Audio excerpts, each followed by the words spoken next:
Welcome to Anime Cherry Bomb. This is your host, Aaron Torres, along with my boy, Jay. Hi, everybody. Welcome to the first inaugural episode of Anime Cherry Bomb, where we're going to be discussing all your favorite anime. We got the Sword Arts, we got Bleach, we got... Bleach might be a while, Well, because there's going to be a lot of episodes to those animes. But we'll probably we'll get around to those. Yeah, we'll hit it eventually. Maybe even in seasons. Like I don't think we can do a whole thing at once. It'd be this one we're doing the whole thing. Well, because it's easy. It's not 1,000 episodes. Yeah. Okay. So, in general, this podcast is going to be about talking about what we like about anime, how we see it, maybe even the cultural phenomenon that is that anime. A whole bunch of fun stuff. So hopefully you guys are along the ride with us, and we appreciate everybody who's given us a first listen. Yeah. And this first anime that we're going to be talking about is Soul Eater. Now, Soul Eater has this was released in 2008 and it ran until 2009. There's 51 episodes. The original story was by Atsushi Akubo. I don't know if I'm saying that right, but this is ballpark. Yeah, just ballpark. We're not fluent in Japanese here. Exactly. But he's known for he did Bi-Ichi was his first manga, and that gave him the start to do this anime.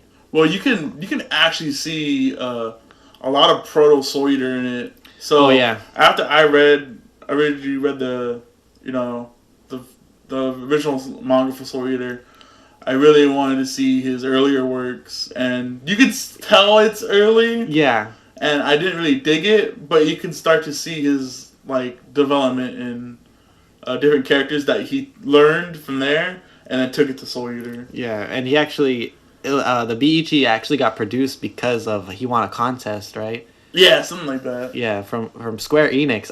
Before I did research, I didn't know Square Enix was a publisher of manga. Yeah, getting a little bit into the anime, there's actually a little reference in there. A lot of times, one of the characters, Maka, is holding a book, her favorite book, and it says Gangan on it.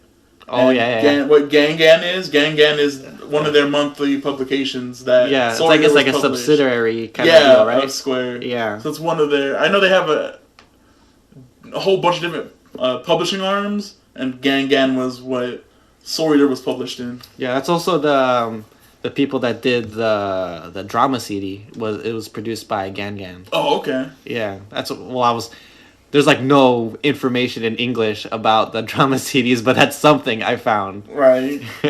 That's ridiculous. I don't know, that kind of stuff annoys me, where there's media that stays, now, especially now, if Soul Eater was made now, we'd get these drama CDs released here. Mm-hmm. Especially, I think, with the fervor that it was back then, we would at least get the script. Yeah. Yeah. Some fan would do it. Look at all these light novels that have been fan translated. Yeah. So it's we have The Last Unicorn and stuff like that. Yeah. So why wouldn't this get published? Yeah, I don't know. I would love to get a book. If they just released all the transcripts in a book. Yeah, that would as be a light novel. Yeah, that'd be nice. Or maybe include that in a special box set of the DVDs or something. I don't know. Okay, so going back to Atsushi, he did Bi-Ichi, he did Soul Eater not, and his most recent manga is Fire Force. Have you heard of Fire Force? Yeah, actually, it's... I don't know what... I just read about it, because doing research for Soul Eater, I was like... I just came across his newer work, and it looks really good, and I think it's getting an anime. Is it? I would like to see the concept. When I was reading the synopsis of Fire Force, it seems pretty interesting. It's kind of like firefighters, but they're preventing people from spontaneous combusting. That's so cool. So I know that sounds like such a cool concept, and I would love to see some sort of anime or maybe like a short OVA or Yeah. something like that. I don't think That'd it's be even cool. being published in the. Maybe Yen Press is doing it, but I don't think it's being published in the U.S. And that's a shame because Yeah, I really like his writing style and yeah, and the art. Also did the art, right? Yeah. Yeah, he did the art style, and the art style is awesome. I really like it. What do you think? oh man, I love this is going more into like how Bones designs it. So like Bones takes the characters like right off the page and gives them like their own flair. Even comparatively to the manga, like the manga, like they do like I do prefer the anime character designs over the manga designs.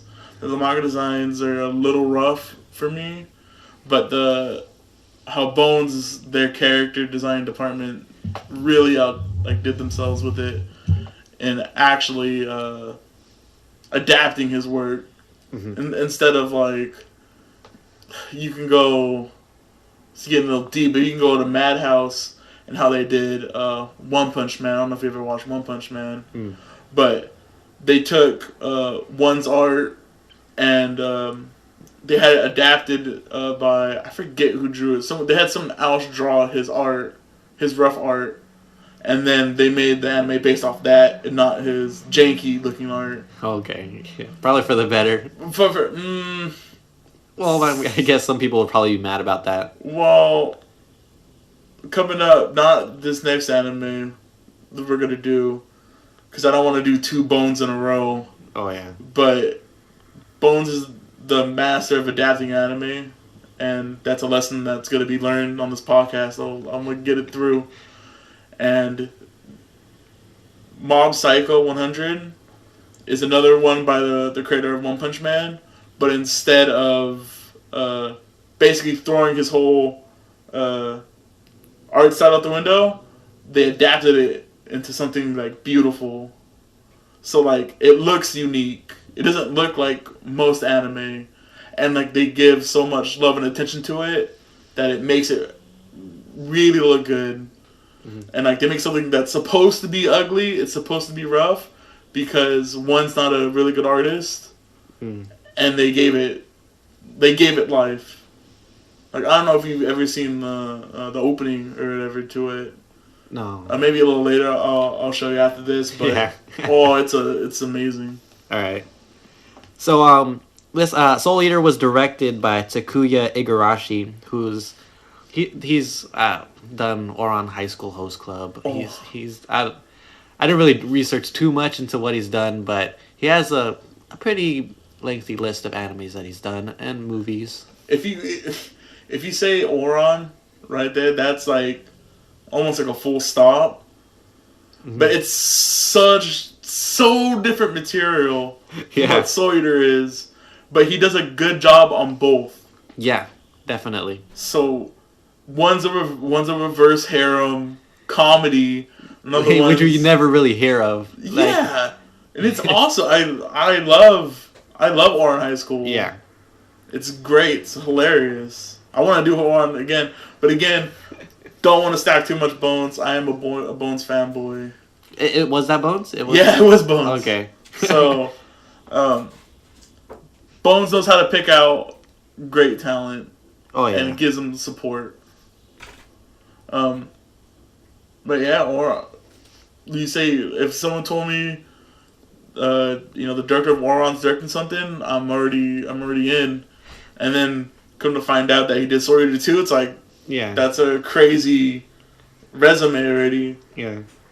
And not that we're gonna talk about Bones even more, but it was produced by Bones along with there was like 3 other people that helped produce this, like I can't remember. It was like Tokyo TV. Yeah, Tokyo TV was one of them. But it was like 2 other producers. Yeah. But it's mostly Bones. Mostly Bones. Yeah. Well, like all the heavy lifting is Bones, and then all the other producers they're just funneling money basically into it. And the music was done by Taku Iwasaki. Iwasaki. And he's known for doing like Rurouni Kenshin. That's a older anime. Yeah. Rurouni Kenshin and Gurren Lagann. Oh, that. Now you're speaking my language. Those are like two of the best soundtracks out there, especially in Gurren Lagann. Gurren Lagann's music is, along with. See, I don't want to get too much into talking about Gurren Lagann because we're talking into any other anime. This episode's about Soul Eater. Yeah, I can go in all about it, but the fact that just Bones has its own music department and they don't outsource any of it makes it even better. Yeah, definitely. And the English dub was handled by Funimation. Funimation, they do pretty good work. Solid. They're solid. They're definitely solid. I rarely find a dub from them I don't like. It's like the only thing that with Funimation is like they cast a lot of the same people. Well, here's the thing. Maybe we can do a breakout video about dubs versus subs. But you can go onto like my anime list and pick a Japanese voice actor, and they're in 50 anime. Oh, I guess I never really looked at the flip side of that. Yeah, so because it's English, you have a better ear for it, so you can hear. Oh yeah. Although I do admit you can get like the voice of like Spirit. He's also the voice of like Ed from Full Metal Alchemist. Yeah. And like you can name 80 roles that he was the main guy in Oran High School, I believe. Yeah. Right. Well, Vic Mignogna, right? Yeah. That's his name. Yeah. But you can look at somebody like let's say I forget her name. There's a Japanese. No. There's a Japanese voice actor. It's, Rai Kugumiya. Rai Kugumiya she literally plays the same character in about 10 anime, which is like a lolly tsundere character. And that's what she does. She's that character actor. That's what she can do. If you see her in a different role, it's even more surprising. Like, I can't believe that she did this. There's you look at her resume, and she has about like 50 different anime that she's been a part of, doing bit roles or doing whatever. Yeah. So it's like, but because we don't speak Japanese, we don't really we can't really pinpoint an actor as like well. The nuances of voice acting. I'm gonna say I have a lot of stuff to say about subs. Like a lot of people put them up in self-esteem high. Oh yeah, definitely. Everybody, like a lot of anime people, like to put subs on like a pedestal and like say it's that or nothing. Well, like that's what like makes me mad about that argument, because the argument people are saying like, oh, it's the intended way the director wanted you to see it. It's like, well, no, the intended way was to read it maybe. Well, no, the intended way would have been like no subtitles. Oh, they never intended to have subtitles on it. Oh yeah. Unless you're talking about something like, we're talking about like a Space Dandy. I don't know if you've ever seen Space Dandy. Mm-mm. But the whole thing with that was they premiered it in America and Japan at the same time, and on Adult Swim. So the dub and the sub at the same time, and it was like that.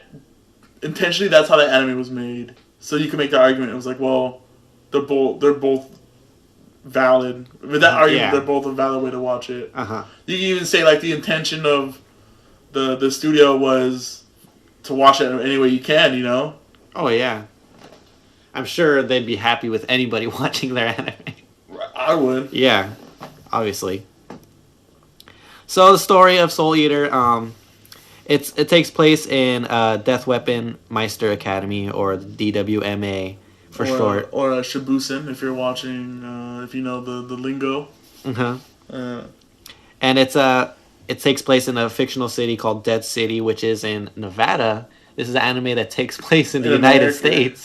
A fun fact that a lot of people didn't know, and I know I hit Jay with this a couple weeks ago, that there's only 2 Japanese characters in the anime. And you didn't tell me the answer to who it was. I think I have an idea. Well, yeah. Well, is it Tsubaki? Tsubaki and one Black of Star. Oh, Black Star is Japanese? Black Star is Japanese also. Okay. I didn't know about Black Star. And then Maka is half Japanese. Okay, so Probably on her mom's side. Yeah. But yeah, she's only half Japanese. Yeah, I think her last name is not Japanese at all. Well, yeah, it's Albarn, so you're probably European also. Mm. And then I would assume Kid is American. Liz and Patty are American. Yeah, they're from New York. They're New York. Soul's probably American. Yeah. Most of the characters are probably American in here. Yeah. Okay, maybe not Killick and his pots, but I would also assume that he's probably American also. Yeah, definitely the pots. They kind of look foreign. They might be from Egypt or something. I know, right? They look like they might be from Egypt. That's why I'm looking at this list that we have here, and there's some stuff that we're gonna talk about what we want to change. There's some Killick stuff that he's one of the most unsung characters in this anime, like the coolest character, and he only gets one episode to shine. Yeah, and that's it, and that makes me sad. Yeah, I really like that character. Definitely. So the school trains humans and humans that can transform into weapons, or they train humans that can transform into weapons, and they're wielders. They're known as Meisters in the anime. And the story revolves around 7 of the attending students: Maka and Soul. Soul's the weapon. Black Star and Tsubaki. Tsubaki's the weapon. And Death the Kid, and the Thompson sisters, Liz and Patty. Liz and Patty are the weapons. And apart from Kid and the Thompson sisters, the goal of the academy is for humans to absorb souls of 99 evil humans, known as Kishin in the anime, and 1 witch soul, which will give them enough power to be used by the Shinigami. Is that how you say it? Yeah, Shinigami. Shinigami, or Death. Or Death, Grim Reaper. Yeah, Grim Reaper. I always never got that. Like, they're making weapons for death. Yeah. And it's like, what happens to at that point, they're a 3-star Meister. Like, what happens to them at the end? Do they just, like, go off? Like, Maka's mom is a 3-star Meister. Mm-hmm. And, like, I don't know, she just travels the world. Yeah, That's I know. It. She doesn't do anything. Yeah, I know. And there's, like, what is Sid? What does he do? He's a teacher. Yeah, he's a teacher, but did he, like, he's not a death scythe. Did he just, like, give up and just become a teacher? I guess so. They have to, right? Yeah. I mean, because Sid's weapon is that knife. Yeah, she's not a death scythe. Yeah, she's hella cool, though. Yeah, she's tight. And then, but I guess you're right, but maybe he just gave up. He just didn't go on. Mm-hmm. So, that's pretty much the synopsis. So, we can go off some of the topics that we have right now. The first one being who it's made for. So this is a shonen anime, so it's pretty much for guys. Yeah, pretty much. I wouldn't say it's your run-of-the-mill shonen. Yeah, definitely. Shonen's a very vague. It's like demographic. Thing. Yeah, it could be applied to like a harem anime or something. I would say it's even more of a like School Rumble is a shonen. A shonen, right? Yeah. I would say it's more of a I want to say it's geared more towards older than like shonen. So like there's like Siren, so it's like a teen. They're more like shonens are more for kids. Yeah. For boys. Mm-hmm. And Siren are for men. All right. Yeah. No, but Siren are more for like teen and up. More of the edgy stuff.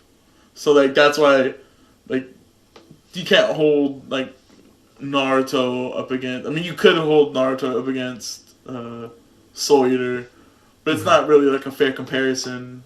Yeah. Because like the word shonen is in anime community, it's kind of poisonous, I guess. If you think about it, toxic. Yeah, it's like, well, the reason why it's like that is because a lot of shonens, they don't put in the work. They follow a formula. Yeah. And once you fall into that formula, you're like done. It doesn't matter what your premise is.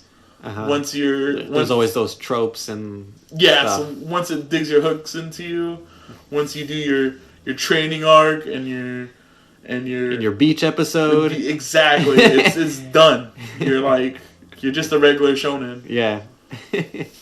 And like the problem with most shonens I have is, especially in, let's say, like in a Naruto, and what I think Soul Eater does really well is power scaling. So it's like you can follow, like, watch Naruto from episode 1 to like episode 50, and it's, well, probably Naruto's not even like a good example because it's so slow. Yeah, definitely. But the power scaling doesn't wrap that way. I'd say the power scaling doesn't wrap up fast enough because they're playing the long game. You kind of understand. But if you, let's say, like, we compound it to where how long it takes Soul Eater to develop, it's like night and day because they take huge power gaps at a time. Yeah. To keep going. Whereas Soul Eater, it's a gradual build. You're watching these characters get stronger little by little. It's not huge power jumps at a time. Yeah, definitely. Like one of my favorite scenes from Soul Eater is like in the first 4 episodes, you see Maka use the Witch Hunter, which is like a fable for the first time. Yeah, right? for the first time, and she can't control it because it's just too strong for her. Yeah, she ends up tripping. Yeah, and almost killing Blackstar in the process. and then just to see her at the end of the series, how much power she's accumulated. Yeah, where like Witch Hunter's nothing to her at the end of or no, not Witch Hunter. What was the first? That was the first. Yeah, one. Witch Hunter and then Genie Hunter. Yeah. Well, my favorite part is that, like, the first time she does Witch Hunter, everyone's like, "Oh, that's it. You might have messed that up, but it's a really cool technique that you did it." And then after she does the Genie Hunter for the first time, and she has to do it the second time, and she just does Witch Hunter automatically. She's like, "I didn't want this one." Yeah. And I think that's a great look at like her own power. She's like, she's still like not how do you say it, like not fully developed or not fully capable of her powers yet. Or, yeah, as in like a lot of shonen animes, as soon as they learn it, then they could use it all automatically the time. just keep using it. Yeah. Or they use their powers as a what's the word, like a plot device. Like I don't really think or not a plot device, it's the wrong word. Like almost like a what's the word? It's not well, yeah, like an ex machina basically. Okay. So Naruto learns how to use Sage Mode at the right time. Yeah, definitely, and there's like some sort of like need for him to learn it. Yeah. So he has to learn it. And right, and then take 80 episodes. Where yeah. I mean, here, like, I feel like there's a really good job of the passage of time. Yeah, definitely. Like, you feel that there's adventures going on that we don't see that's making them stronger. Like, not everything has to be shown to the audience. Like, Stein gives Blackstar a jar to help him with his power, to help him with his soul release. And we only see him use the jar like once or twice. Yeah, and it's probably in that episode where we see him using it. Yeah, exactly. And then by a few episodes later, you see him start little by little. Now he can start using his soul powers more efficiently. Yeah.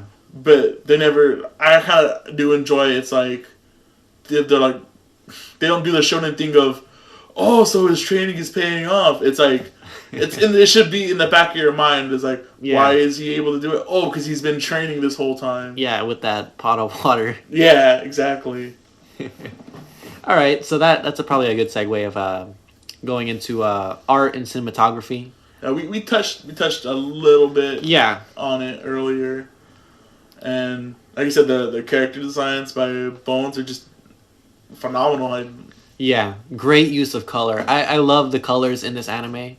They use a lot of purple, but it's like very vibrant.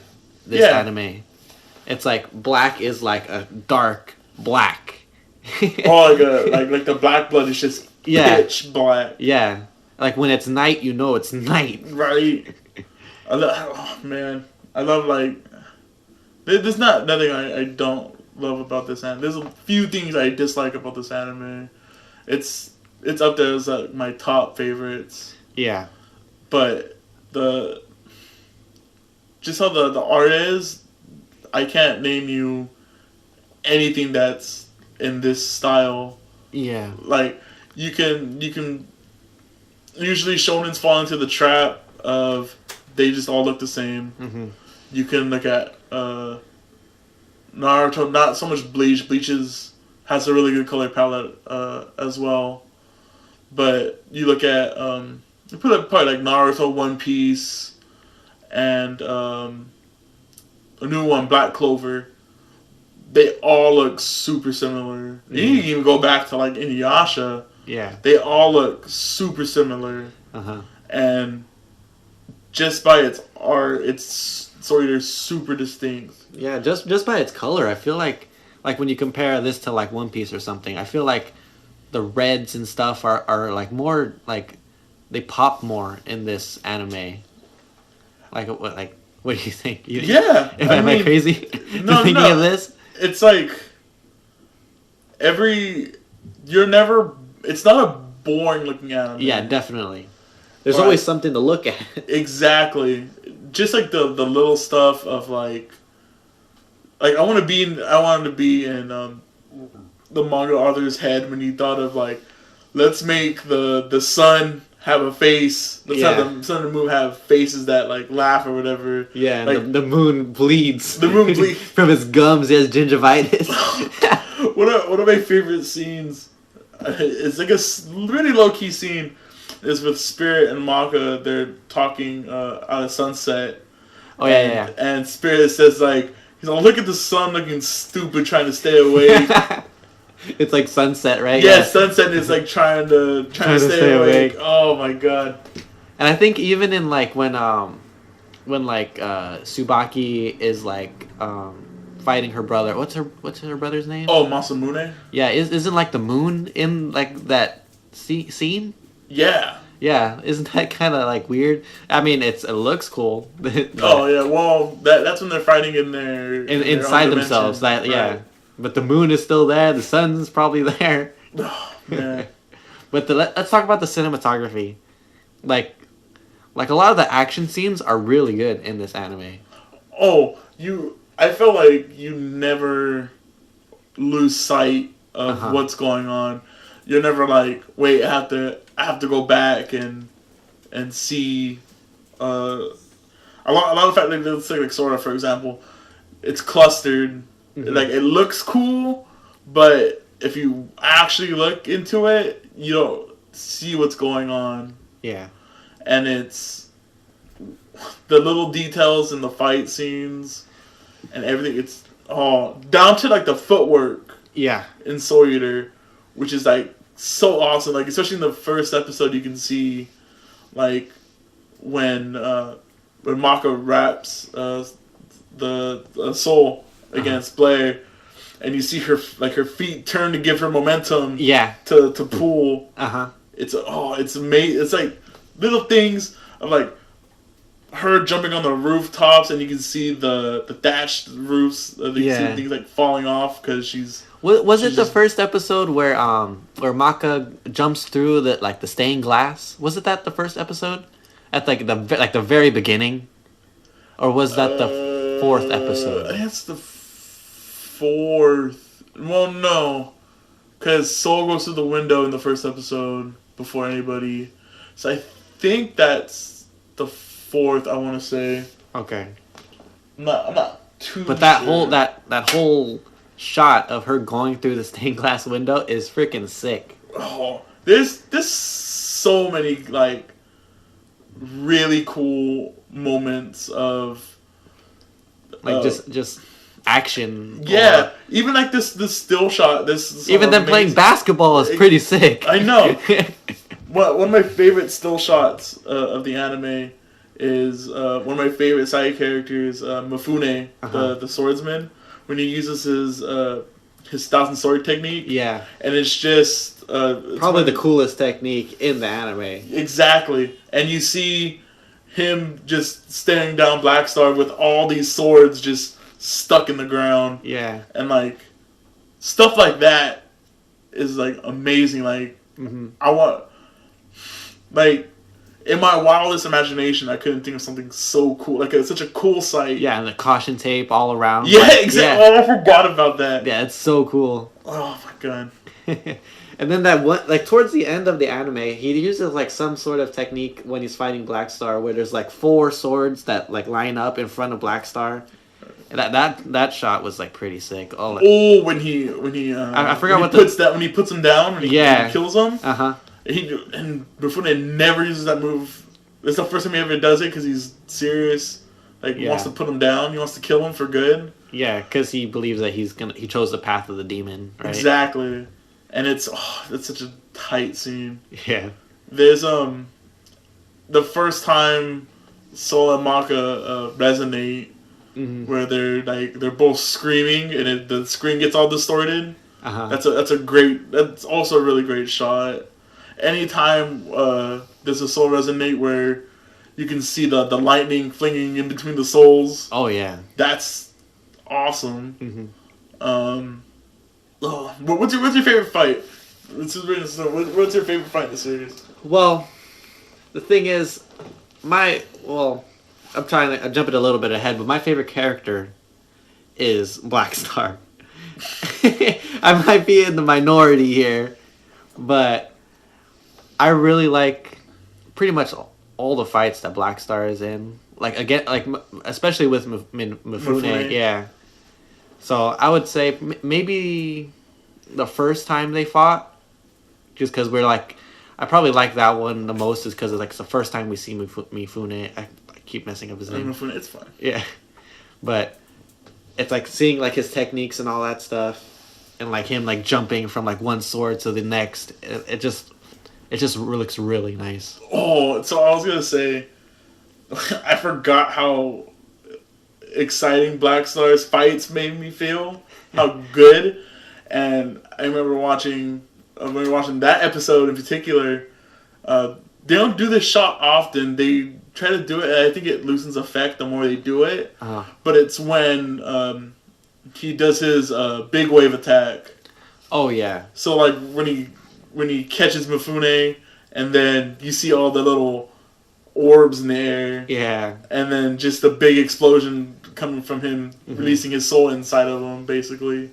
Like that's super exciting, and that. I don't know why it's the regular punches that really get me, and which brings me to probably my second favorite fight is Medusa versus Stein. Oh yeah, and I got super excited when he at the tail end of the fight he just hits Medusa with a soul wave that's so hard that you can see his fist coming out from her back. Like, hits her so hard. And then after he pushes the soul wave into him, it freezes her. Yeah. And then they're both stuck in that position. But it's so, and we're talking about great cinematography. After he kills Medusa, after he takes off her head, and there's so many little things I did not notice. I've watched it so many times, and this time I made sure to carefully watch it. So after he cuts Medusa's head off and it's raining blood, her blood is arrows. I don't know if you noticed that or not. Is it? Yeah. So the blood coming down is arrows. If you look at another weird detail I didn't notice, if you look at Kid's whenever he shoots the death cannons, the smoke skulls. Yeah, that I didn't notice that the first time, but this time I like as soon as I was like, that's skull. Those are skulls. The DWMA skulls. Yeah, that's so cool. And then but the arrow thing, that's a really cool touch. Yeah. And, oh man, there's a lot more little details I noticed this time around. I can't remember a lot of them, but the arrow one, that's the one I was like, when I first seen it, because I don't think I've ever seen it like Blu-ray quality before. Maybe that's why, or maybe I was just so excited to see it the first time that I didn't notice it. But yeah, it's those choices are really cool, and I appreciate those. Yeah, choices. that's pretty sick. Or like the whole. And then there's like throwbacks to like his first manga as well, like in the first episode of where they introduce Death the Kid. What is he fighting? The mummy? Yeah, but doesn't he have a name? He does. I don't remember what it is. But like one of the crests on the mummy is like a crest that's used in Biichi. Oh yeah. It's the face. The face. Like, there's a bunch of little stuff like that throughout the whole anime. Is there anything else you want to talk about for art? Oh man, we can go on forever. I know. I had another one. I just dropped it. There's not the backgrounds are amazing. Yeah. There's not a lot going on in them. Like Death's room is pretty sick. I like Death's room. Oh yeah, for sure, and especially the background for the final fight against Asura. Oh yeah. Oh great. Yeah, and another thing with the background is when Ashura escapes and makes that hole in Death's room. The clouds are still moving towards that hole. It's like it looks really cool. Oh yeah. Because like the contrast of the real world outside and Death's room. And I never really thought about that, like how like it's all nice and sunny, and then you see that big old destructive hole, and it's all dark outside. Oh my goodness!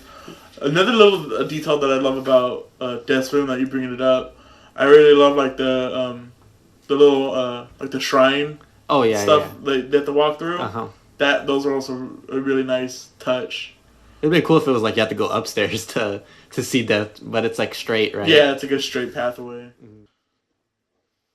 So I guess we can start hitting on who's your favorite character. Oh yeah, I guess you already touched on it. Yeah, I guess I already said it. Black Star is my favorite.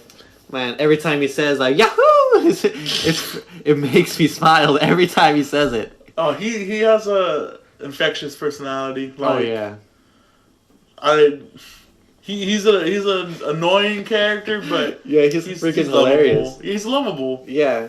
Like, but one thing that they didn't really like after they like the first episode of Black Star, like it comes off that he's kind of like a pervert, but then they never mention that ever again in the anime because he's like peeping on Tsubaki and all the girls at the bathhouse or something. Well, that I think it wasn't more that he was a pervert. It's more like he's trying to show her up. Like she says, she says I can't be sneaky, but here I'm a look at her. Like that was more. Oh, it's more of like a pervert. It was him trying to be like, she says I can't be stealthy, I'll show her I can be stealthy. Yeah. And then I guess I could see that. Yeah. And then like as soon as he does it and starts screaming like an idiot. You're up on the top. Yahoo! I did it. Freaking ninja star to the face. Oh my god. I guess the character I've been talking about most, you could probably guess who my favorite character in the anime is, which is Maka. I love. Yeah, Maka is such a cool character. Oh, it was the thing I can appreciate about it, and I didn't notice it until this. I guess I didn't need to notice it, but Maka is the only female character in the anime that he treats with the most respect. Who does? Soul? No, that the manga author. Oh, okay. So as you go through it, the first 3 episodes are basically fan service. Yeah.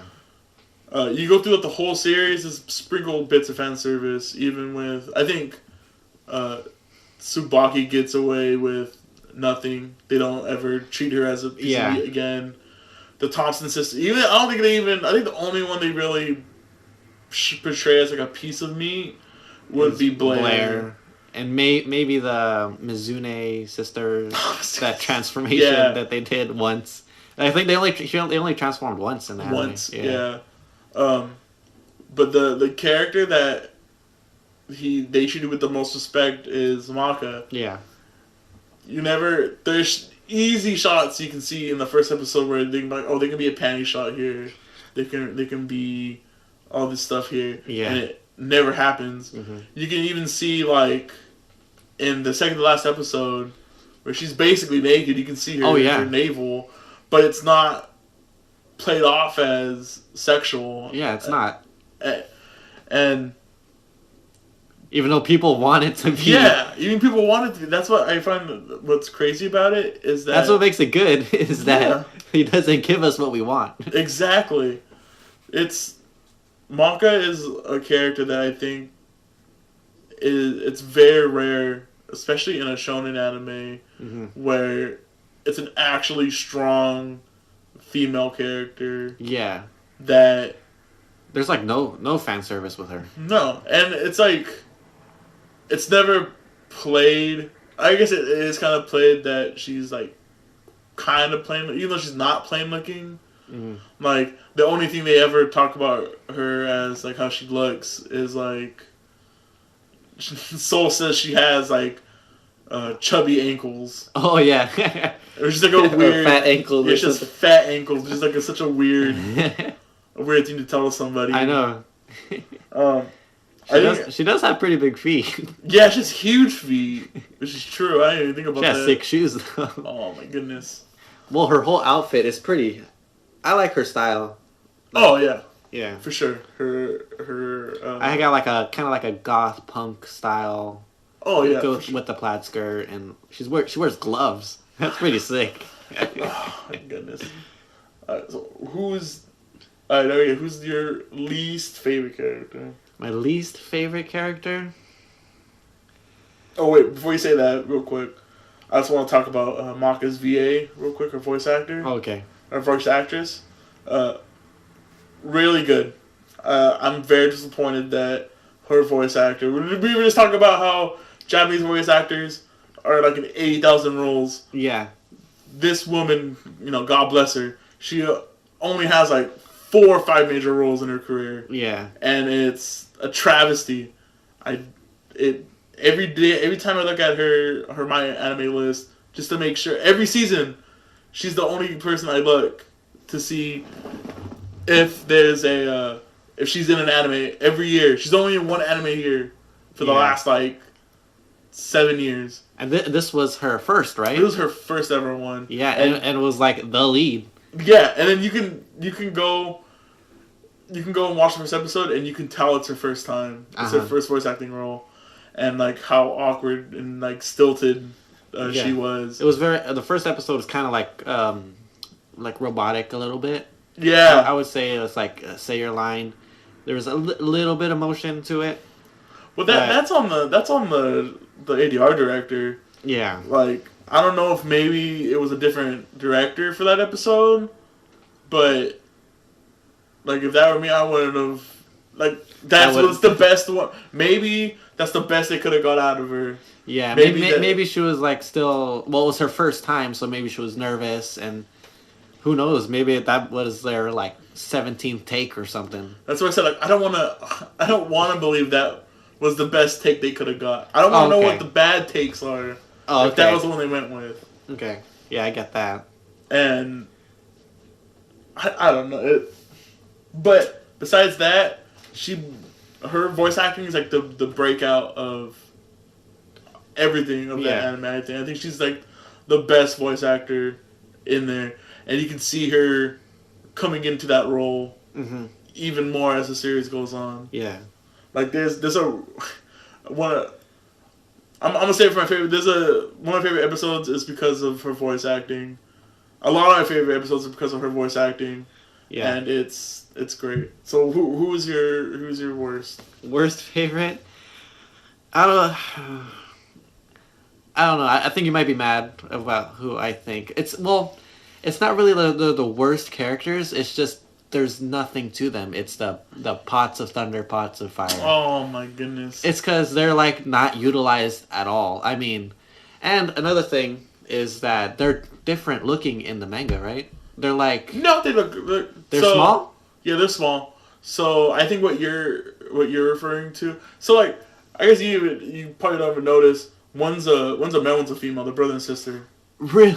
So yeah. Oh my god. So we even in the manga we don't really learn much about them because Yeah. they're side characters. But I think what you're referring to. All right, so we're gonna go into some manga lore, okay? So Jacqueline, and Kim. right? Yeah. So Kim's a witch. Yeah. And I learned that much. I don't think they ever. You can totally tell. I was like, wait, Yeah. this doesn't like ring any bells for anybody. Yeah. But yeah, she's a witch, And and Jacqueline's the only one that knows. yeah, well, of course she has to know. Yeah. So, there's at a point where in the arc that they cut out because it's the anime arc, but she basically gets kicked out of Shibusen for being a witch. Yeah. And her teammates are Ox and Killick. Yeah. And so eventually Ox is like, I'm gonna leave with you because they touch on that a little bit in the anime. Yeah, He they has a do. crush on her. Yeah. So he's like, I'm gonna leave Shibusen to be with you, and I don't care if you're a witch or anything. I know you're a good person. Mm-hmm.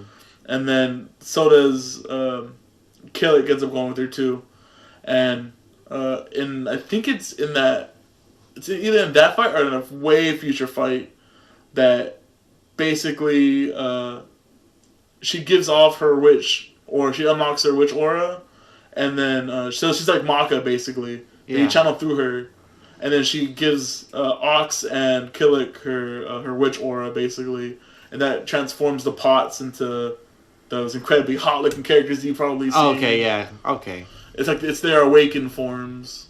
Mm. So yeah, I would agree with you that they're probably the most underutilized. They're like Yeah. the coolest things. I mean, they transform into freaking gloves. That's pretty freaking sick. It's kind of like the Thompson sisters. It's like they, Yeah, and then you just never see them get Yeah. used. You never get them utilized. all other than that fight in that snowy place. Yeah, but I think you can put that whole team in a bubble. Mm-hmm. So you can put Killick, the Pots, Jackie, Kim, and Yeah. Ox, and Harvard. Yeah, Harvard. You can put them all together as like misused. Missed opportunities. Yeah. Well, and if it was Like longer, Ox was the one that got the most spotlight. I hate Ox. Yeah, He's not my and- least favorite character, but I do not like Ox. Like maybe just because. You know, he might be my least favorite as well. Oh, maybe just because of the. I think of my Pots. I favorite- think the Pots are better than Ox. Oh yeah, they're cool. They're Yeah. really just. Okay, I changed my answer then. I was also gonna say Ox is probably my least favorite, but I think that's all because of my favorite episode. Actually, is the reason why I hate Ox so much. Well, he is pretty like obnoxious and I don't know.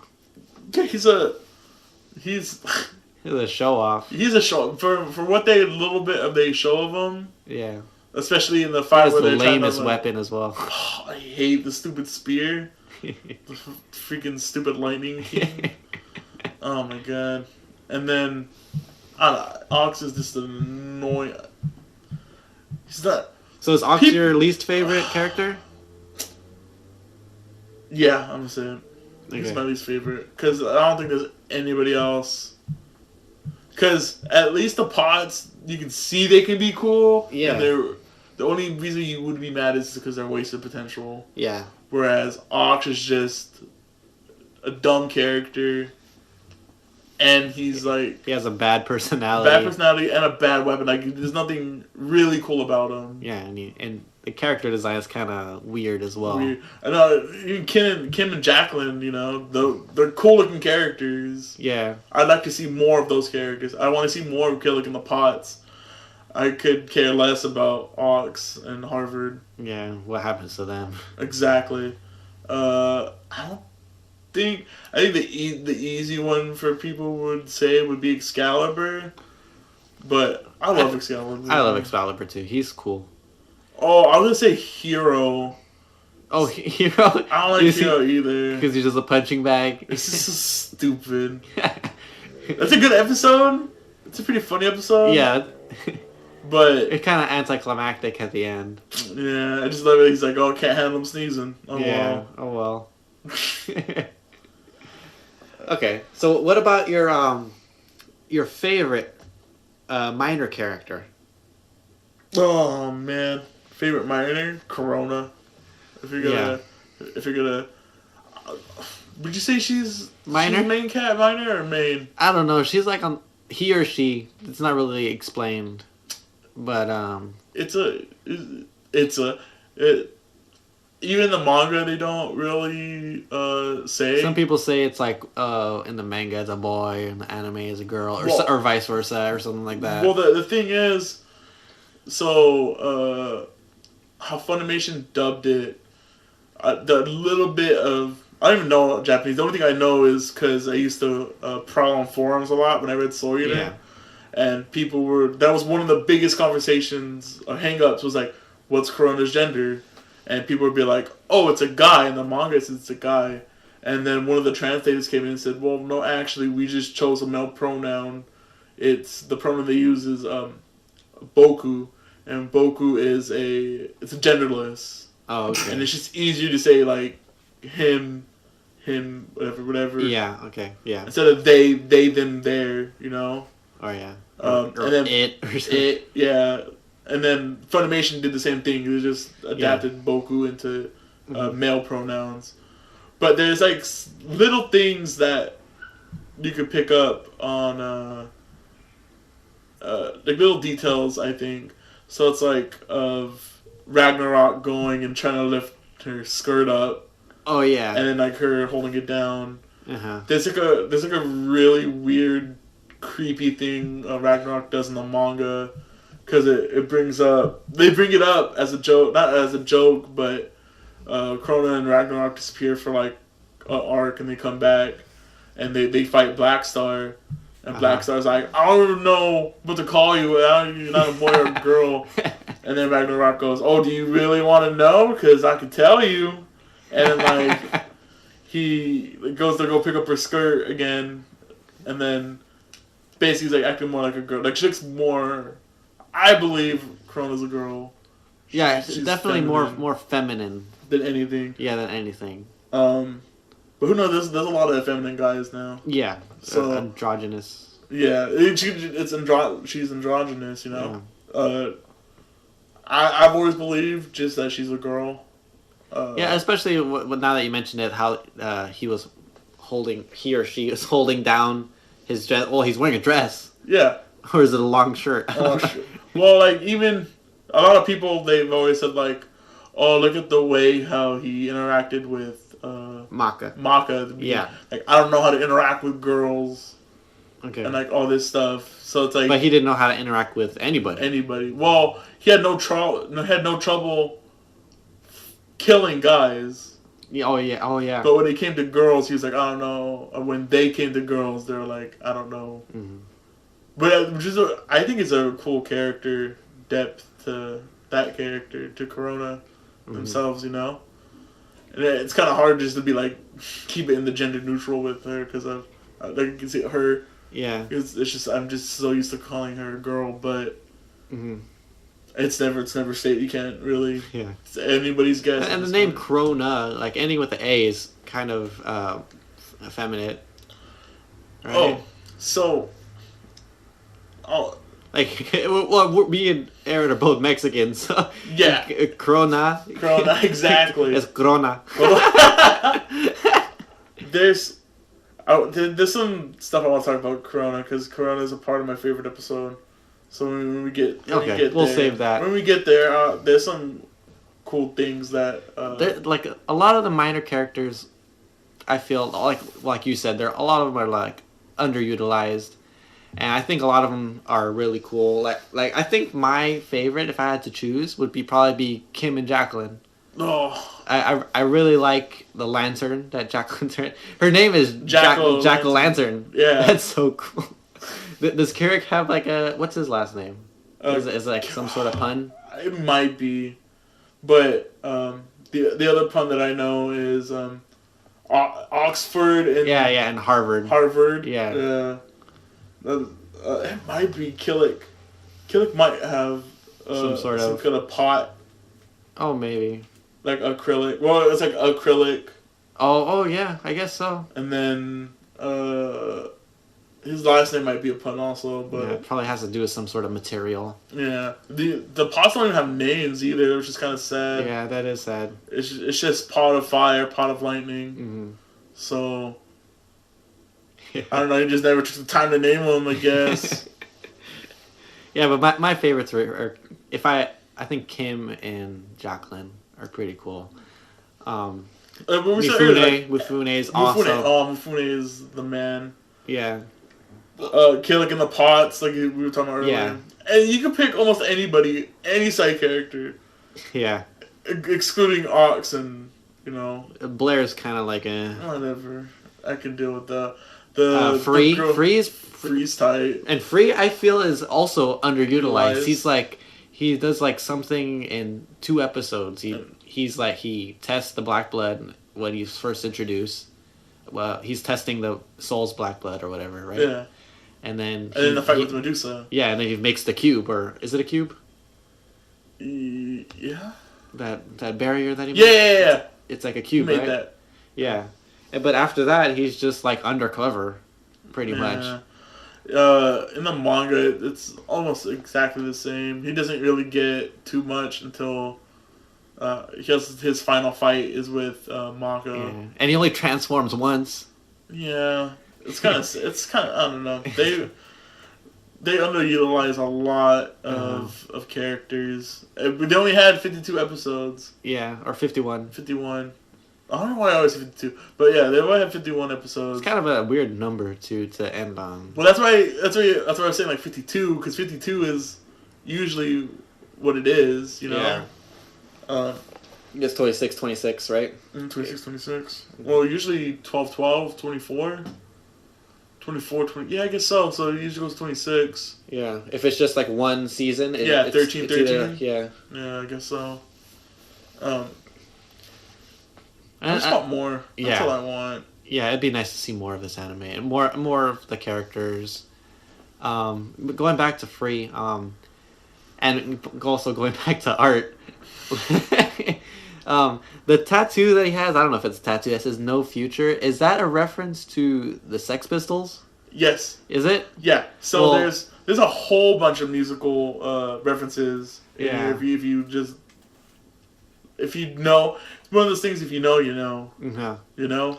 Yeah, I guess so. So it's like how that's the only one that I like. Well, it's very noticeable to see his. Oh, his, yeah. It says "No Future." the one that I know just off the top of my head is like Maka's last name is Albarn, which is the last name of Damon Albarn of like the Gorillaz fame and of The Blur. singer, right? Yeah.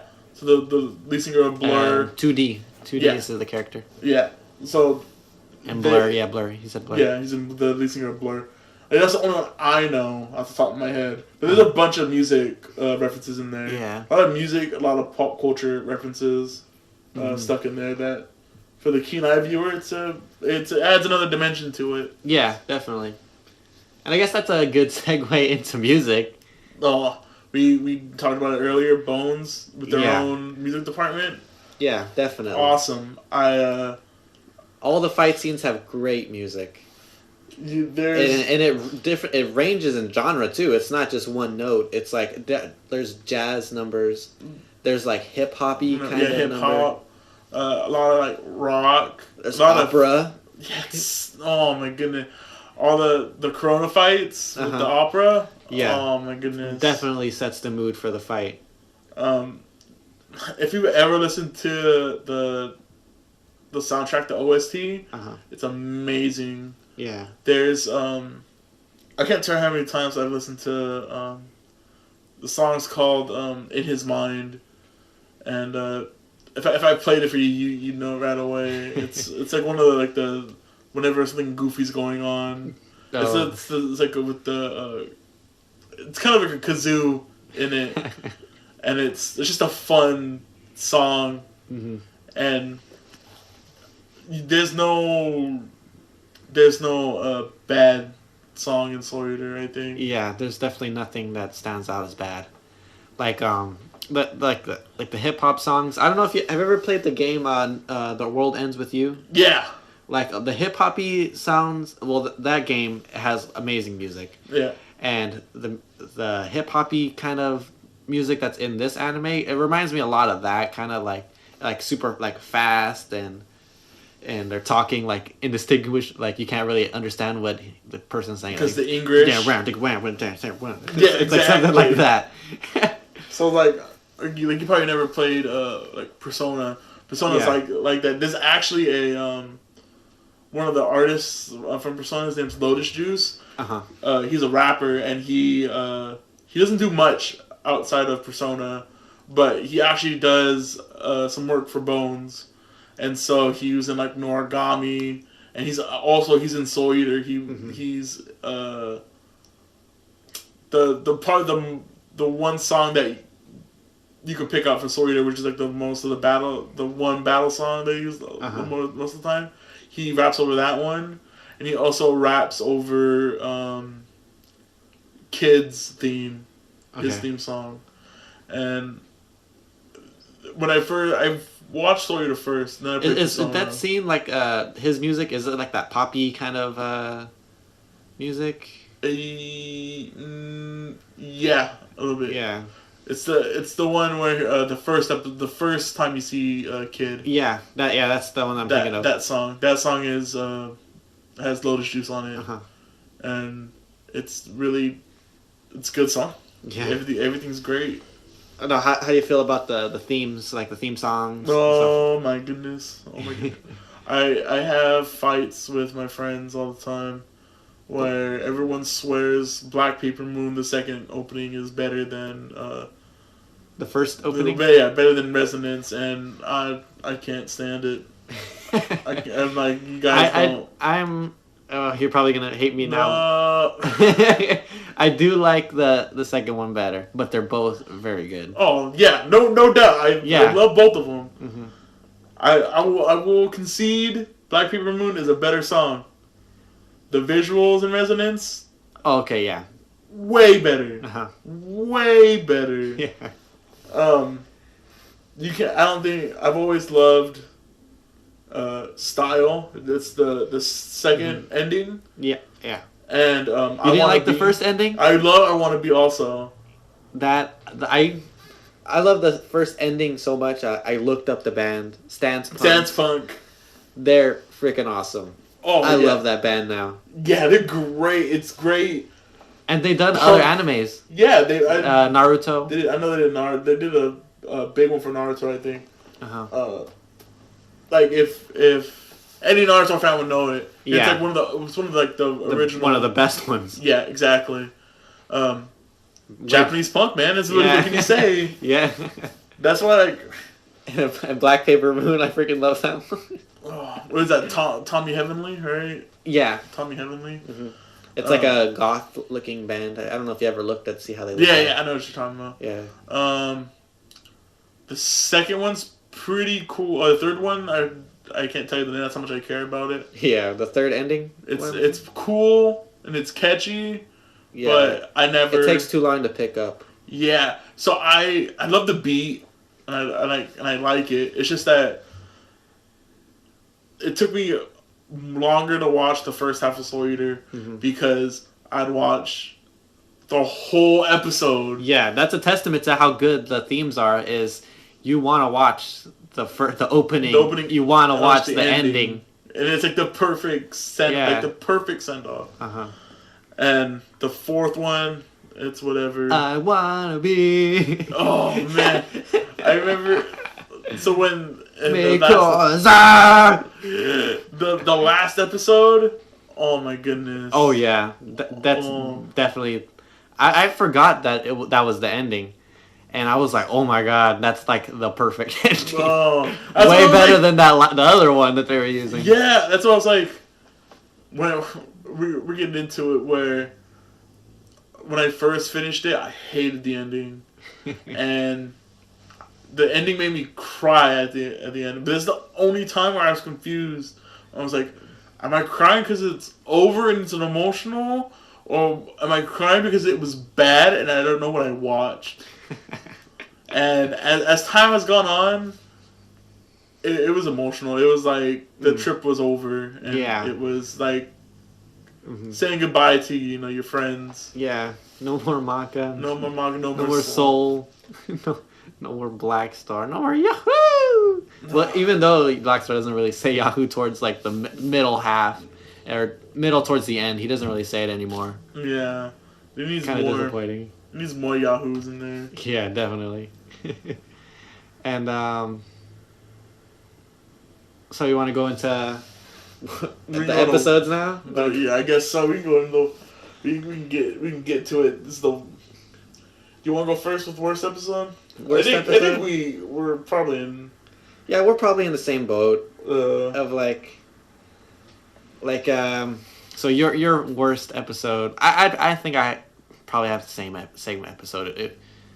Well, I have to agree with your worst episode. It's the stuff with Kid being a detective. Kid being a detective, yeah. It's just slow, not very interesting. Like you could cut that episode out and you wouldn't miss anything. Yeah, definitely. This probably. It's just him trying to. Yeah, him just trying to figure out what Death is doing. Yeah, I forget what the B plot to the episode is, but you could cut most of it out, and you wouldn't miss anything. Yeah, definitely. I don't even have that much bad to say about that. I mean, besides that, it's boring, and I wanted to skip it the whole time I was watching it. Yeah, well, like in general, like the later half of the anime is kind of it loses its momentum a bit. Well, here's the thing. So, after Burataki Joe gets there, that's where the manga and the anime divert from each other. You know, he might be up there with one of the worst characters too. He's pretty up there. Him and the Chupacabra girls, they can also jump off a cliff for all I care. Yeah, and his whole obsession with coffee is like it feels like so tacked on. Like he needs this character needs some sort of thing. I know, right? he needs a gimmick. He's a big buff guy, but what makes him different from other buff guys in this anime? Coffee. Coffee. He loves not just any coffee. This freaking Uncle Bob's coffee. Mamba coffee makes you dance the night away. You know, when I first saw that, I thought it was the those girls that you're talking about. I thought that was the cafe that he wanted to go to. Oh, the Chupacabra? Yeah. I thought that's the place he wanted to go to. Man. I think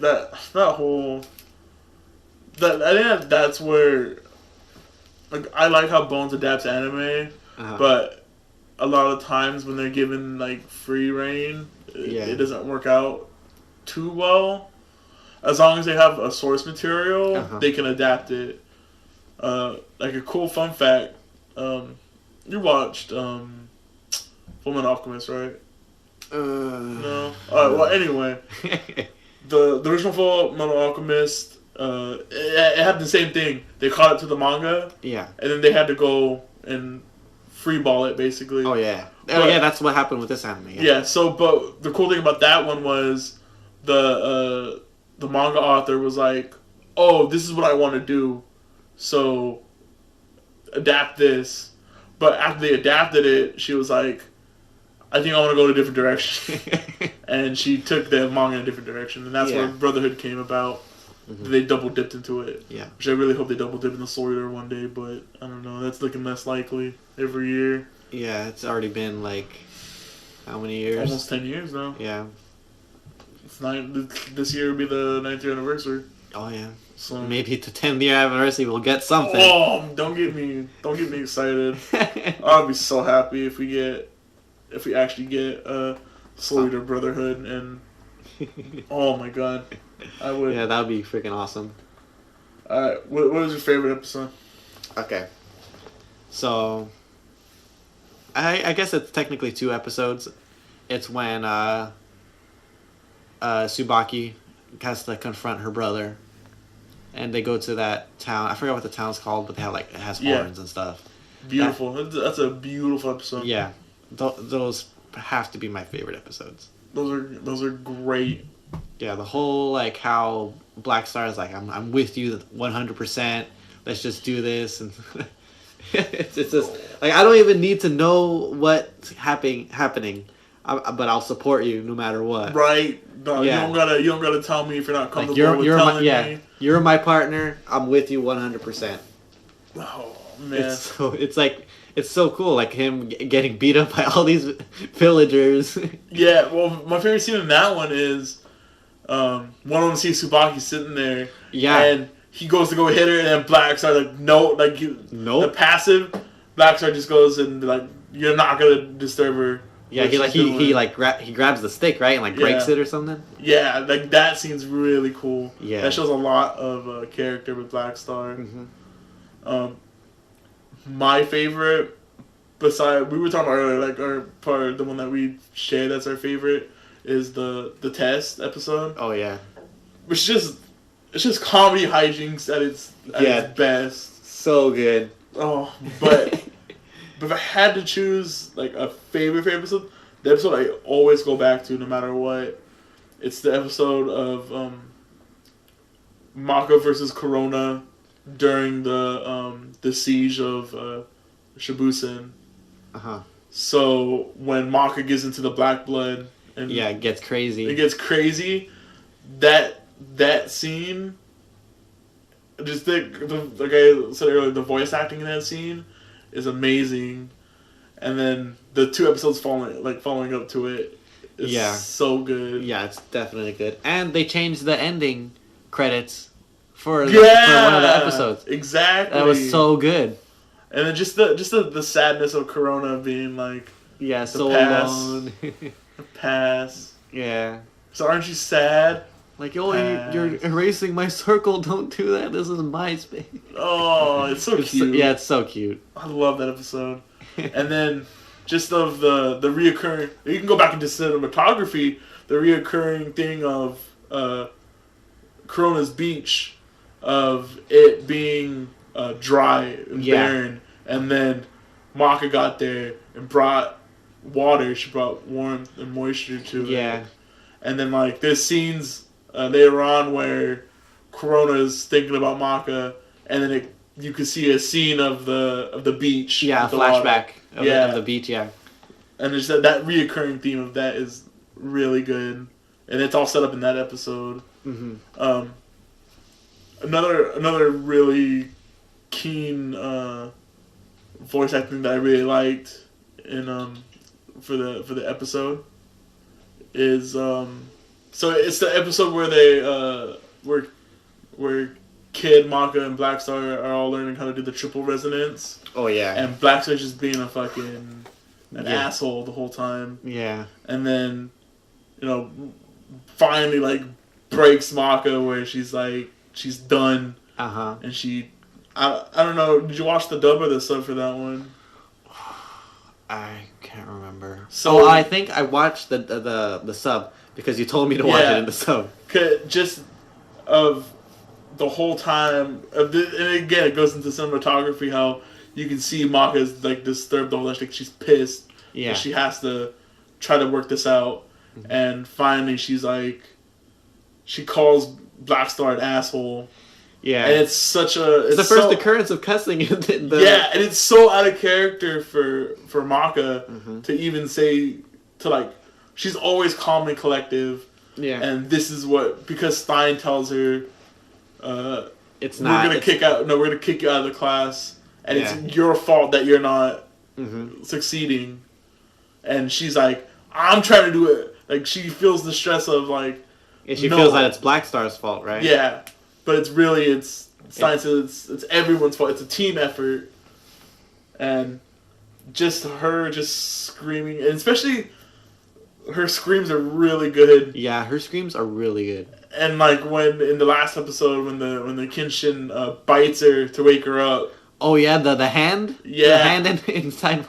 Oh my god. That is like a blood curdling scream. Like you can see her like. I would have loved to see like that take, like right, in live in person. I'd be like, Oh my god.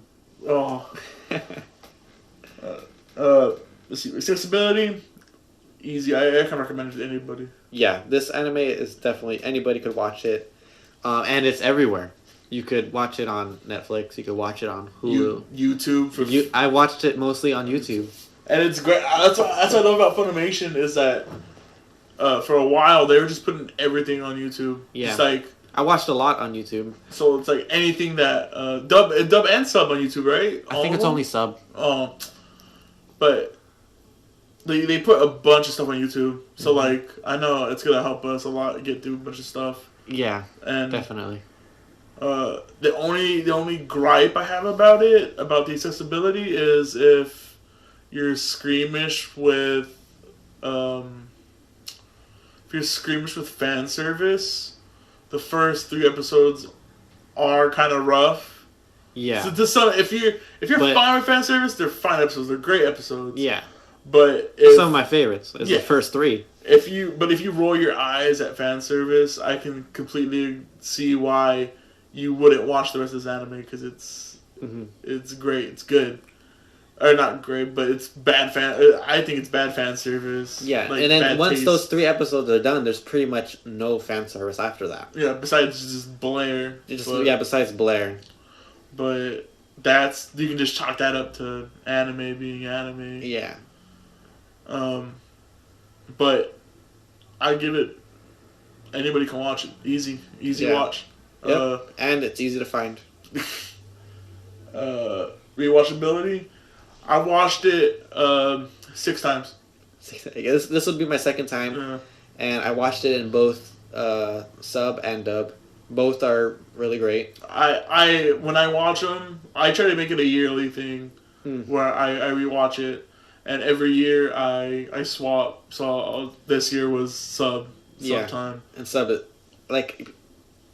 is probably definitely better, but The dub's not bad. the dubs definitely holds its own. If you watch just the dub, I could see no complaints from watching it.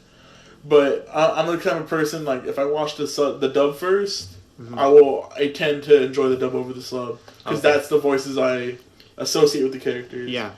But since I watched Soul Eater the first time subbed, I can't watch it. It's hard for me because Manga's voice actress is Manga's voice actress in Japanese. I can't get over that fact. Yeah. And like, Not to knock the English voice actor. She's Who was it? Do you recall? I want to say Brittany Korbowski. No, I think it's Sheremy Lee or whatever. Oh, Shimley. Yeah, you're right. It is Shimley. I think it's her. Yeah, you're right. Because I remember. her and Brittany Korbowski, they're like not tied at the hip. I think Brittany Korbowski might be Black Star. Yeah, she's in it. I can see that. She's in it. Yeah, no offense to her, Sherry Lee, but yeah, she's great. I remember Sheremy Lee in Darker Than Black, and she did a great job in that anime. Yeah, I can't get over Maka, her Japanese white jack. It's just my favorite. Yeah, that never gets used, and it's like I said, it's a travesty. Okay, here's a big one. Changes we would make to this anime. Okay, I got bones to pick with bones. We got bones to pick the bones. With bones. All right. The Baba Yaga's castle arc is probably like my favorite arc in the manga. Before, I think the next arc of the manga isn't as good, and then the ending is unfortunately not good. And I actually prefer the anime's ending over the manga's ending. Yeah. Because the manga ending leaves it super open-ended, and it's like even falls back into the fan service stereotypes. Okay. In the end, which I don't know why he decided to do that. I don't know if he was forced to wrap it up, but the ending is not satisfactory at all. And in this one, if they would have just adapted the Baba Yaga's castle as it was, there's a lot of cool stuff that happens in that art. But the only problem is, I wouldn't know where to end I wouldn't know how to end it Yeah. in the anime because, of course, you're leading off into a different arc. There's Justin the Death Scythe who betrays, Yeah, and in the betrays anime, everybody. yeah. In the anime, he's just like whatever. Did they even mention that he's deaf in the anime? No. He's deaf. Is he? Yeah, that's why he wears the earbuds, and that's why What's for the ringing? Yeah. So That makes me. That's another minor character that we forgot to talk about. Yeah, Justin Law is so cool. Oh, And on top of that, he's a guillotine. Exactly. So he's deaf, and One of my favorite scenes with Justin Law is that when he causes the avalanche and he doesn't care about all the people he killed. He's like, "Oh, my snowmobile! He's stuck in a tree." Oh man, Justin is a really cool character, but I can't after reading the manga, I can't get behind him because it's like I know you're scum. You're gonna betray everybody. Not here, but I know you betray people. So I can't. I think it might be Justin that kills Butataki Joe in the manga. He kills a big character to betray everybody, and it's not sad, but it's a waste. I really like Justin, and the whole time I was like, do they talk about how he's deaf?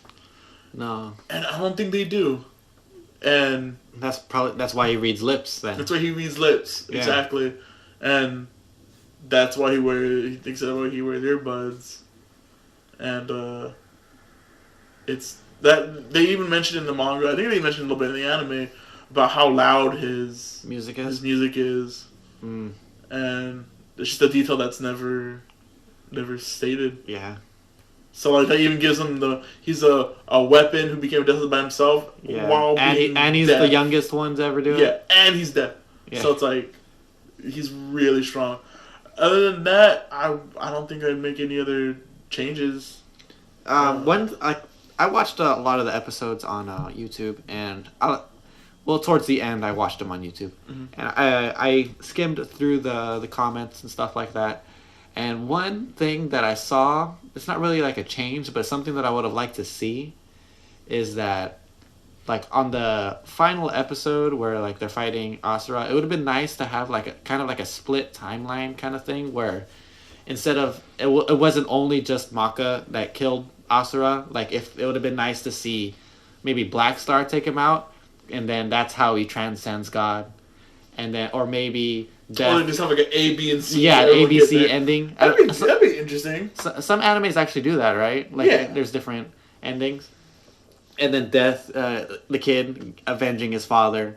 Right. Yeah. That's something that I would like to see. It's a neat idea. Yeah. I saw that and I was like, oh, that would have been cool to see. Because it's like the kid and Black Star get treated as punks. Yeah, in that fight, yeah, they're just laying there on the floor when Maka wakes up. You didn't get to see what happened. You don't even see what happened. I mean, kid, the thing that got me was the Thompson sisters laying there. It's like, what happened? Because they were maybe they lost their power after they gave off that shot. Oh yeah, and maybe. Then they passed out, but we don't know what happened to Black Star. Black Star just maybe used up too much power. Maybe, I don't know. It could be. But he learned how to use it, so it doesn't make he was using it super casually. Yeah. So like I don't know. I'm not sure exactly. Yeah, that does make sense. Like why usually when Black Star gets hurt, Tsubaki immediately is right there. That's why I feel that it might have been a rush job. Yeah. Especially it being 52 episodes. 51. 51 episodes. 51, the odd number. Yeah. Maybe it's not symmetrical. Yeah, exactly. Maybe they just ran out of time and they ran out of budget, and that's it. That's all she wrote, Yeah. But other change. Do you have any other changes that you would make? Not more. I guess more a lot. Yeah, more obviously. Even I think a lot of people have problems with the ending. And I think you could fix it. Just give it one more episode. It had one more episode that was just a wind down. Oh yeah, just like a tying loose ends kind Yeah. of thing. Like Instead of it all being, I think it is kind of cute that it was in the. they never ending. show like Soul becoming a Death Scythe. Well, That would have been nice to see. so in the manga, Death dies. they use Arachne Soul Yeah. to become a Death Scythe, Mhm. and in the anime, obviously her soul doesn't exist anymore because the Kenshin, Uh-huh.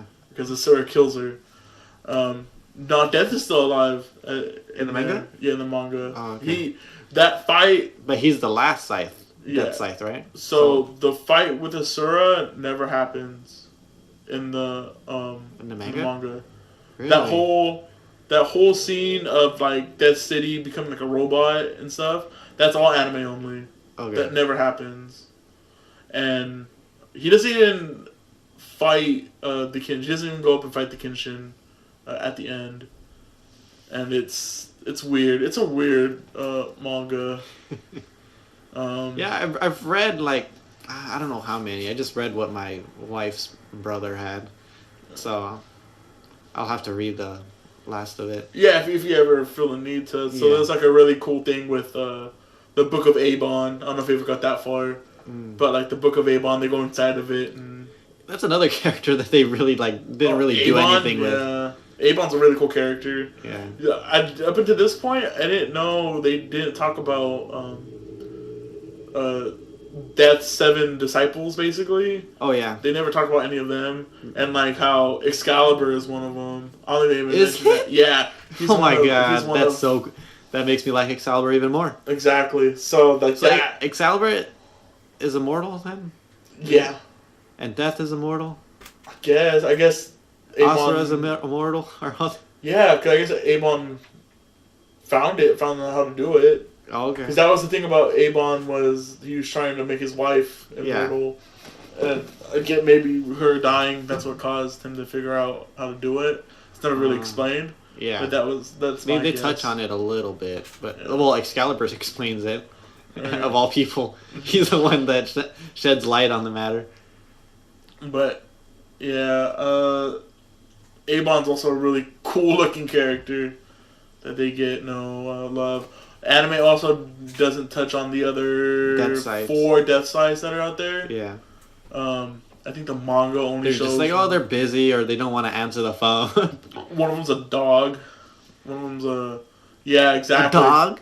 One of them's a dog or an animal. It's a Meister. A Meister that's an animal. And then another one's like another one that has like the same soul wavelength as Maka. Okay. And that guy's pretty cool, but that guy gets beat like a chump by Corona. I would show more of the Death Scythe. If it was up to me, I'd show more of the Death Scythes. Yeah. More of that second team of Kim, Oxen, Killick, Yeah. obviously. There's a whole arc after the Baba Yaga arc where the two teams combine together, and so it gives more light to Killick and all them. Yeah. That would have been nice to see. And the uniform change too, which is pretty cool. But we don't get it. Nobody really gets like an upgrade uniform, huh? Not in the anime. In the manga, they do, Yeah. because they formed this. It's almost like a student council group that's supposed to fight against the Kenshin, Okay. and that group, they get matching uniforms, and it looks pretty cool.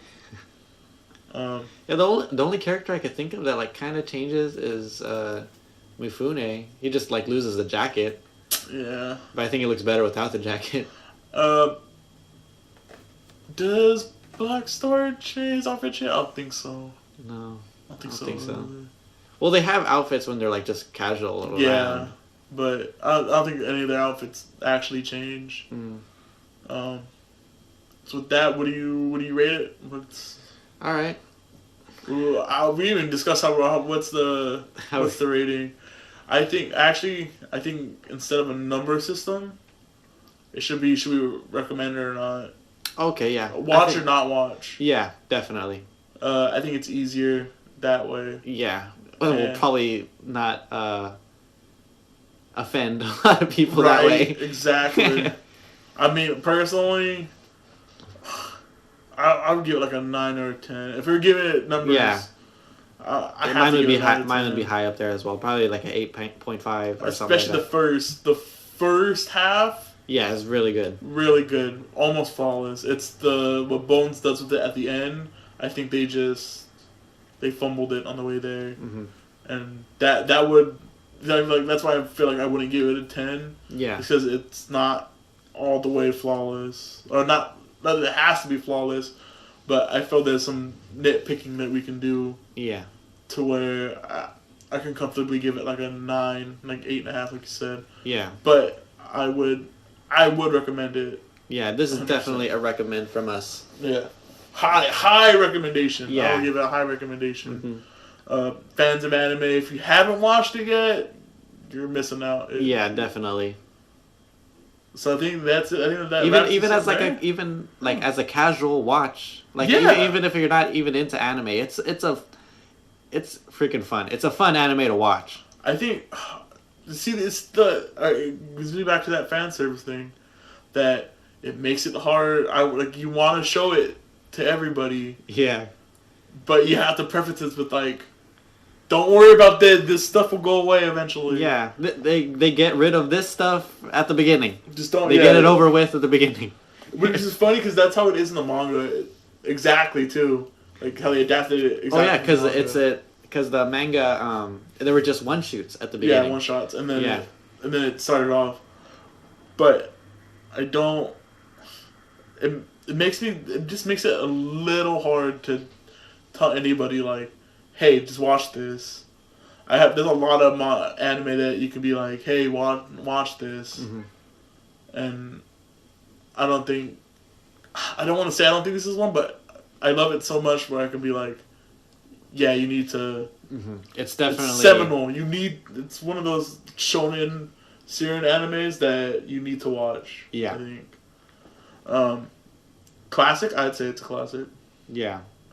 I mean, it's almost been 10 years and there's still people talking about this anime. Exactly. You can go to a con and you can Yeah. still see A Death Soul the Eater Kid or cosplay. something. Yeah. Exactly. There's no way you're not gonna see a. Yeah, catch us at our next con. I'm gonna be dressed up as Oxford I know. because I wear glasses. Oh my God. Or I guess I could be Stein or something. It'd be a cooler character. Yeah. But it's like, I don't know, a lot of anime just falls back into obscurity after it's done, and Soul Eater has stood the test of time, maybe because of Toonami. A lot of Yeah. anime that's Toonami that goes mainstream. I think even before that, it's big. It was like the biggest anime of Yeah. that year, you know? Mhm. Yeah, highly recommend. All right, you heard it first right here on Anime Cherry Bomb. Exactly. Soul Eater, good anime. Nowhere else. No one else reviewed it. Exclusive. All right, guys. So I think that's gonna be the end of it for this podcast. I think we did a good job. Yeah, I think this was pretty good. That was a good first try. Yeah, you definitely. Yeah, you're good, Aaron. You're a good one. So, do you want to reveal what the next anime is gonna be? The next anime is going to be another one of my favorites. It's going to be not going too far off, but we're talking about Soul Eater being seminal. How many episodes is it? 26. Okay. So no, you gotta worry about it. Yeah. I want to take back what I said about Soul Eater being seminal, because this is seminal. This is an anime that Needs to be watched. needs to be watched. Soul Eater, Just so everybody knows, I don't know what anime he chose. I know. We're alternating. I picked Soul Eater first, so he's picking the next one. So I feel I love Soul Eater, and I talked to you a lot about it. Yeah. This anime I love. I can't say I love Soul Eater because it diminishes how much I like this anime. So the anime that we're watching next is The Melancholy of Haruhi Suzumiya. Okay. Have you seen it before? Yes, or I've no? seen it. Have you watched the 2009 rebroadcast with the extra episodes? I don't know. It's been a while since I've seen it, so I don't know what I watched. the first run is only 14 episodes, and then we'll get more into it when they rebroadcasted it without telling anybody, and then they added more episodes in. They added a new season in between the episodes of the reruns. Oh, wow. So they remastered the anime. So people were like, "Oh, that's cool. They remastered it." But why does it? I think it's 2010. It came out 2006, 2010. But people were like, "Why does it say Haruhi Suzumiya 2010 on it?"